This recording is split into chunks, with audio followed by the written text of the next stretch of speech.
तो जैसा कि मैंने आप लोगों को पार्ट 1 में बोला था कि मैं आपको लॉज ऑफ केमिकल कॉम्बिनेशन समझाऊंगी पार्ट 2 में, तो पार्ट 2 आ चुका है। तो सबसे पहले हम ये 2 ही लॉ पढ़ेंगे, ये बाकी के 2 लॉ हम नहीं पढ़ेंगे, हम 10th क्लास में पढ़ेंगे इन्हें। अब सबसे पहले एक बारी इनकी ये जो लाइन दे रखे हैं हम इन्हें पढ़ लेते हैं। The combination of elements to form compound is govern by 4 basic law of laws of chemical combination, namely law of conservation of mass, law of constant and definite proportion, law of multiple proportion, law of reciprocal proportion। तो law of multiple proportion और law of reciprocal proportion हम लोग नहीं पढ़ेंगे, हम लोग law of conservation of mass, law of constant and definite proportion ही पढ़ेंगे। Next अब हम देखते हैं कि इन्हें पोस्टुलेट किसने किया था। सो एंटोइन एल लेवॉइजर, नाम याद रखना, अगर एंटोइन नहीं याद है तो लेवॉइजर नाम याद रखना, ज़रूर पूछा जाएगा इस साइंटिस्ट का नाम। इसने ये बताए, ये 2 इम्पॉर्टेंट लॉ इस्टब्लिश किए इन्होंने केमिकल कॉम्बिनेशन के।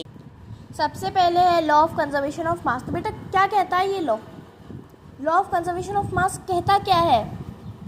तो एंटोइन एल लेवॉइजर ने इनको 1774 में पोस्टुलेट किया और इस लॉ के अकॉर्डिंग वो ये बताते हैं कि जो मास है, मास समझते हो? Mass can neither be created nor can be destroyed in a chemical reaction. इस वर्ड को ध्यान रखना है बेटा, इस वर्ड को, chemical reaction. According to this law mass can neither be created nor can be destroyed in a chemical reaction. Mass को ना तो हम बना सकते हैं ना उसे डिस्ट्रॉय कर सकते हैं केमिकल रिएक्शन में। हम सारी एक्टिविटी अलग से करेंगे तो उसके लिए हम बाद में पार्ट लाएंगे। अब सबसे पहले हम आ जाते हैं लॉ ऑफ कांस्टेंट प्रोपोर्शन।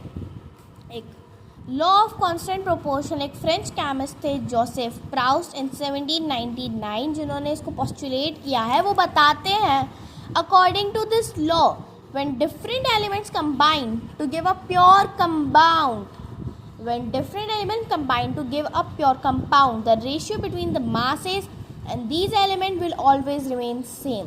अगर हमें कोई भी कंपाउंड बना रहा है बेटा, कंपाउंड बना रहा है ना, तो उसके बीच का जो मास होगा ना और उसका रेशियो होगा वो हमेशा सेम रहेगा। Next, British chemist John Dalton provide the basic theory about the nature of matter. His atomic theory provided an explanation for the law of conservation of mass and definite proportion। So ये हम पढ़ेंगे next में और ये बहुत important है यार, next part अभी आने वाला है। चलो मिलते हैं फिर नेक्स्ट पार्ट में, तब तक के लिए बाय बाय।